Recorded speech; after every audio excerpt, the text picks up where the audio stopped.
하나님의 말씀은 역대상 25장 1절에서 31절의 말씀입니다. 역대상 25장 1절에서 31절의 말씀입니다. 함께 읽겠습니다. 다윗이 군대 지휘관들과 더불어 아삽과 헤만과 여두둔의 자손 중에서 구별하여 섬기게 하되 수금과 비파와 재금을 잡아 신령한 노래를 하게 하였으니 그 직무대로 일하는 자의 수요는 이러하니라. 아삽의 아들들은 삭굴과 요셉과 느다냐와 아사렐라니 이 아삽의 아들들이 아삽의 지휘 아래 왕의 명령을 따라 신령한 노래를 하며 여두둔에 이르러서는 그의 아들들을 그달리야와 스리야와 여시야와 시므이와 하사바와 마띠다야 여섯 사람이니 그의 아버지 여두둔의 지휘 아래 수금을 잡아 신령한 노래를 하며 여호와께 감사하며 찬양하며 헤만에게 이르러서는 그의 아들들 붓기야와 마따냐와 우시엘과 스브엘과 여리못과 하나니와 엘리아다와 깃달디와 로맘디에셀과 요브스가사와 말로디와 호딜과 마하시옷이라.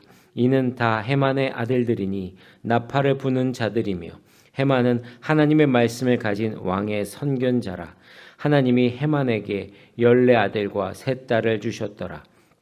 이들이 다 그들의 아버지의 지휘 아래 재금과 비파와 수금을 잡아 여호와의 전에서 노래하여 하나님의 전을 섬겼으며 아삽과 여두둔과 헤만은 왕의 지휘 아래 있었으니 그들과 모든 형제 곧 여호와 찬송하기를 배워 익숙한 자의 수요가 288명이라.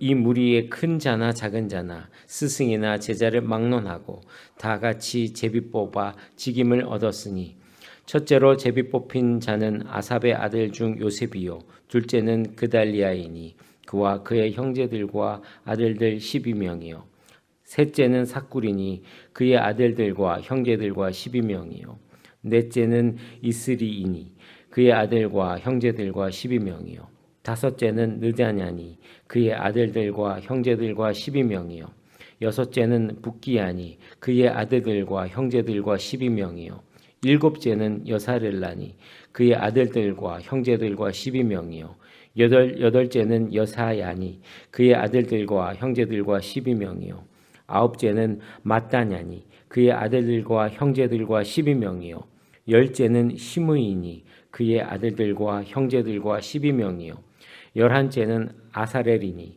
그의 아들들과 형제들과 12명이요 열두째는 하사바니 그의 아들들과 형제들과 12명이요 열셋째는 수바엘이니 그의 아들들과 형제들과 12명이요 열넷째는 마띠디아이니 그의 아들들과 형제들과 12명이요 열다섯째는 여레못이니 그의 아들들과 형제들과 12명이요 열여섯째는 하나냐니 그의 아들들과 형제들과 12명이요 열일곱째는 요스브가사니 그의 아들들과 형제들과 12명이요 열여덟째는 하나니니 그의 아들들과 형제들과 12명이요 열아홉째는 말로디니 그의 아들들과 형제들과 12명이요 스무째는 엘리아다니 그의 아들들과 형제들과 12명이요 스물한째는 호딜이니 그의 아들들과 형제들과 12명이요 스물둘째는 깃달디니 그의 아들들과 형제들과 12명이요 스물셋째는 마하시옷이니 그의 아들들과 형제들과 12명이요 스물넷째는 로맘디에셀이니 그의 아들들과 형제들과 12명이었더라. 아멘. 오늘 본문에 보면 다윗이 성전에서 찬양을 담당할 사람들을 조직하는 장면이 나옵니다. 이 장면을 가만히 들여다보면 다윗이 얼마나 예배를 소중하게 생각했는지 잘 알 수 있습니다. 그는 예배를 섬기는 자들, 특별히 찬양하는 자들을 구별하여 세웁니다. 그리고 그들에게 수금과 비파와 재금을 들려서 신령한 노래를 부르게 합니다. 여기서 신령한 노래란 예언하다라는 뜻을 담고 있습니다. 즉 성령의 감동 속에서 하나님의 마음을 선포하는 찬양을 말하는 것입니다.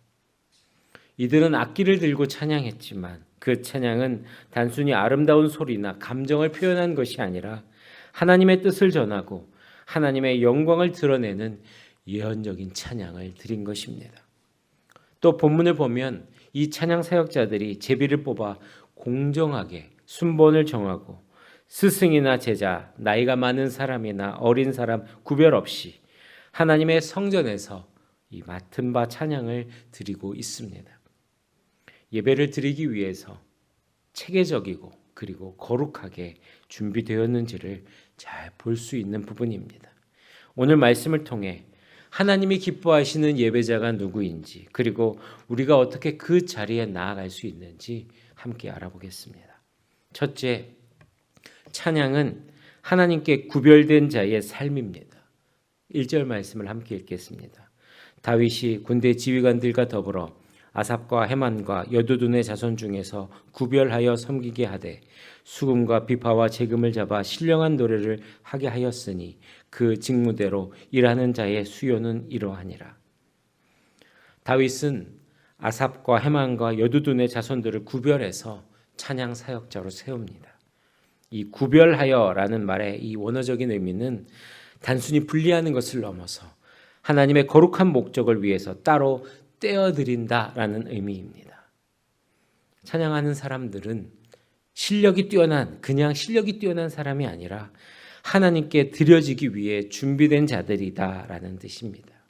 이 구별되다라는 이 말은 특별 대우를 받는 사람이 되었다라는 말이 아닙니다. 더 많이 감당하고 더 낮아지고 더 드려지는 삶을 위해서 선택된 사람들이라는 고백입니다. 높은 자리에 앉은 것이 아니라 하나님의 성전을 섬기도록 헌신된 사람으로 세워진 것이라는 것입니다.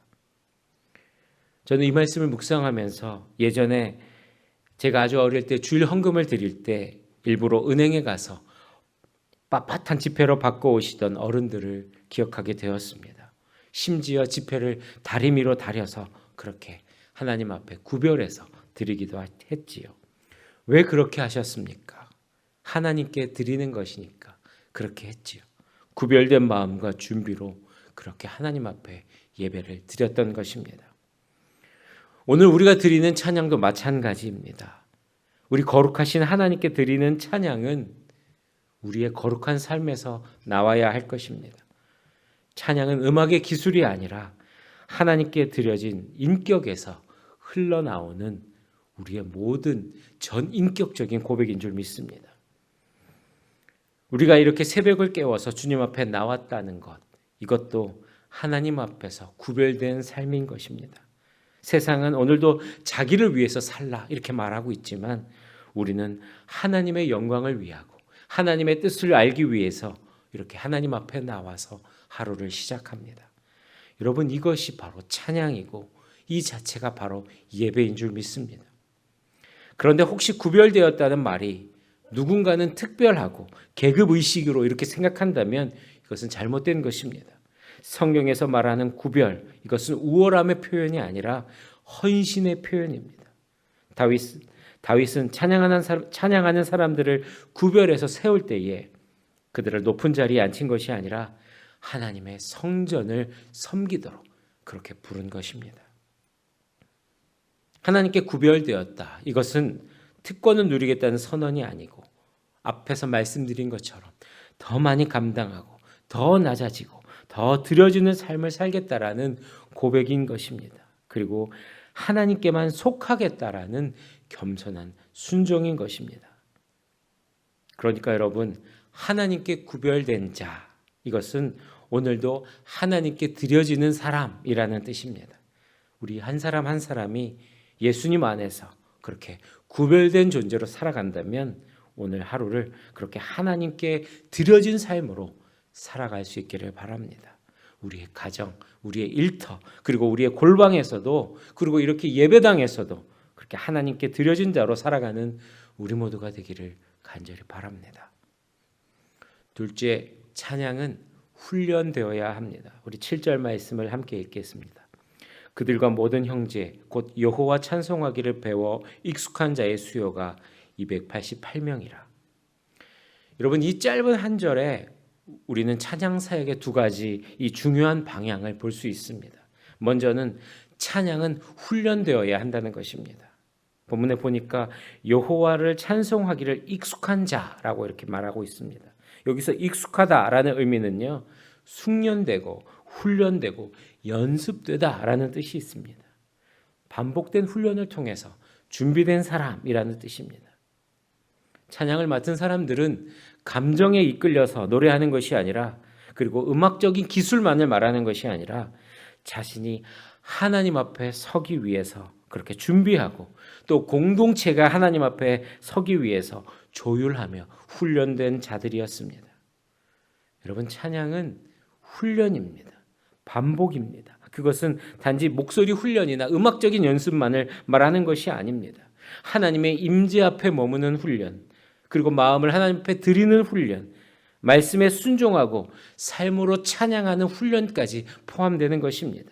함께 예배하면서 예배의 흐름과 호흡을 몸으로 익히는 것, 여러분, 이것이 예배자의 훈련인 것입니다.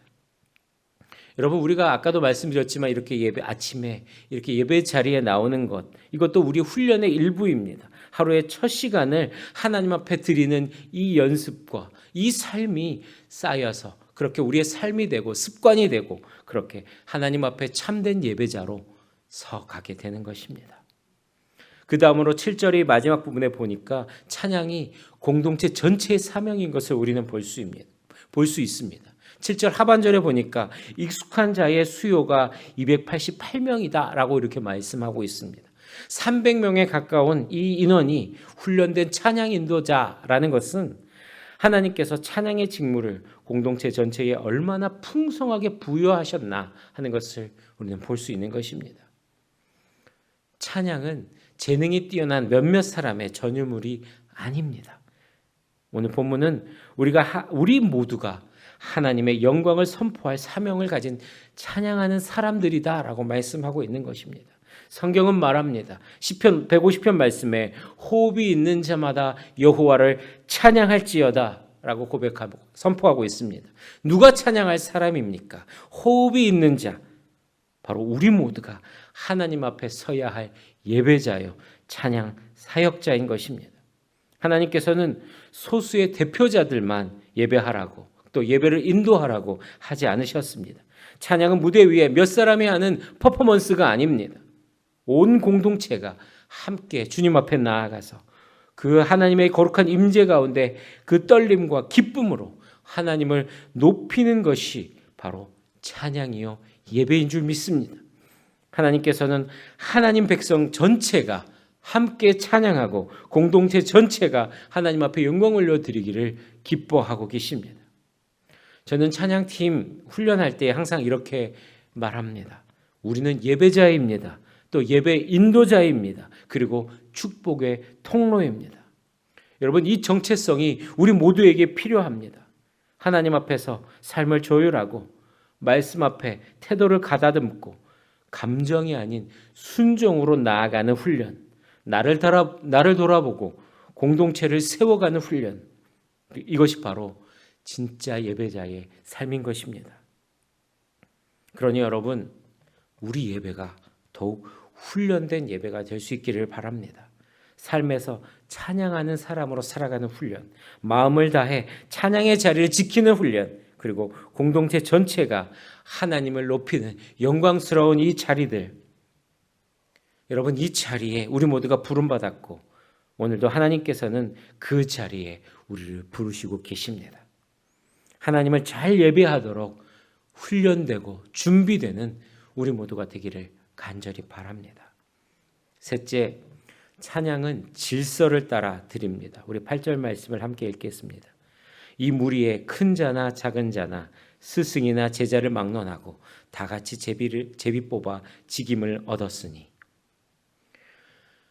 이 8절 말씀을 보니까 찬양하는 사람들이 하나님의 성전에서 그렇게 하나님의 직무를 질서 있게 감당하는 모습을 우리는 볼 수 있습니다. 예배 가운데 열정과 감동이 있으면 참 좋습니다. 그러나 그것은 우리의 영역이 아니라 성령의 임재 가운데 가능한 것입니다.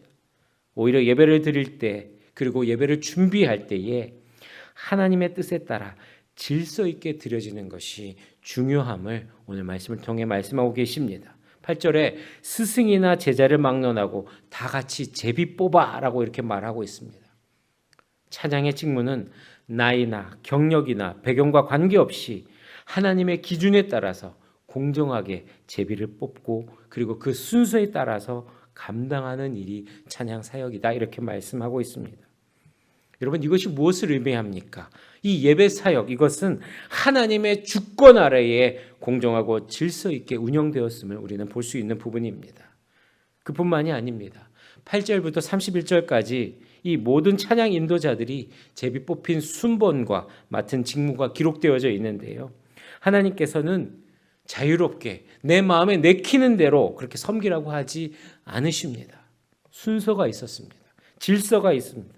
그리고 그 질서 안에서 모두가 자신의 자리를 지키며 섬겼습니다. 여러분 예배는요 열정만으로 되는 것이 아닙니다. 하나님께서 정하신 방식 그리고 하나님께서 세우신 질서 속에서 겸손히 자기의 자리를 지킬 때에 그 예배 안에서 하나님께서 기뻐 받으시는 예배가 되는 것입니다. 여러분 우리 교회에서도요 새벽기도회, 수요기도회 그리고 이음 새벽기도회는 우리 교육자들이 순서에 따라서 돌아가면서 그렇게 예배를 맡고 설교를 맡고 진행됩니다. 맡은 순번에 따라서 설교를 준비하고 그 자리를 성실히 감당하고 있죠.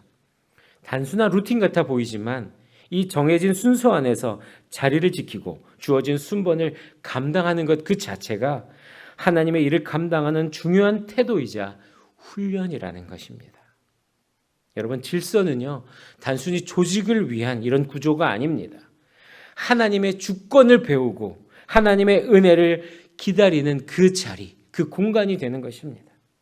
여러분 우리가 예배 사역을 하고 찬양 사역하는 것도 마찬가지입니다. 질서 있게 주어진 자리를 그 감당하면서 나아가는 사람, 하나님의 질서 가운데서 순서를 기다리며 하나님의 임재를 갈망하는 사람, 자신에게 맡겨진 자리에서 성실하게 하나님을 바라보는 사람, 그가 하나님께서 기뻐하시는 예배자인 줄 믿습니다. 오늘 우리가 그 자리에 있다면 하나님께서는 우리를 통해서 당신의 임재와 그 하나님의 아름다우심을 드러내실 줄 믿습니다.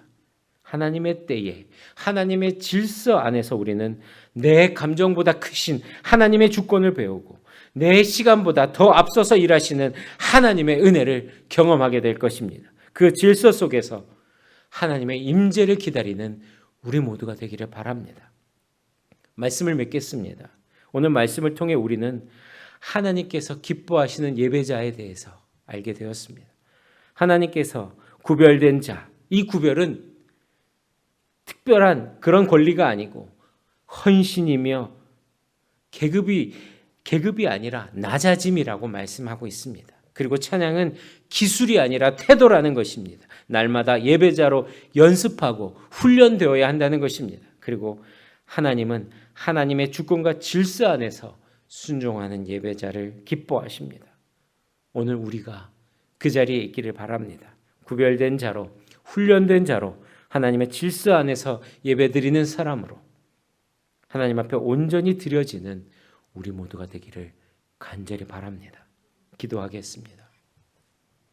하나님 아버지, 오늘도 우리를 예배의 자리로 불러주셔서 감사합니다. 이 아침에 또 예배를 드리고 하나님 앞에 드리는 이 모든 고백들을 통해 우리를 주장하시고 이끄시고 인도하시는 줄 믿습니다.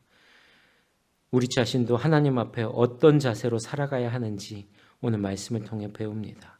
하나님께서 우리를 구별하여 부르셨사오니 삶으로 하나님께 드려지는 우리의 삶이 되게 하여 주시옵소서. 우리의 시간과 마음을 훈련하여서 진심을 다해 하나님을 높이는 자 되게 하여 주시고 감정이 아니라 태도로 나아가게 하시고 기술이 아니라 중심으로 나아가게 하시고 질서를 따라 임재를 기다리는 자로 하나님 앞에 설 수 있는 우리 모두가 되게 하여 주시옵소서.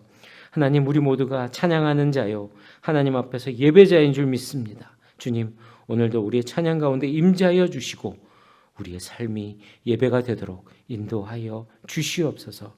감사드리며 예수님의 이름으로 기도합니다. 아멘.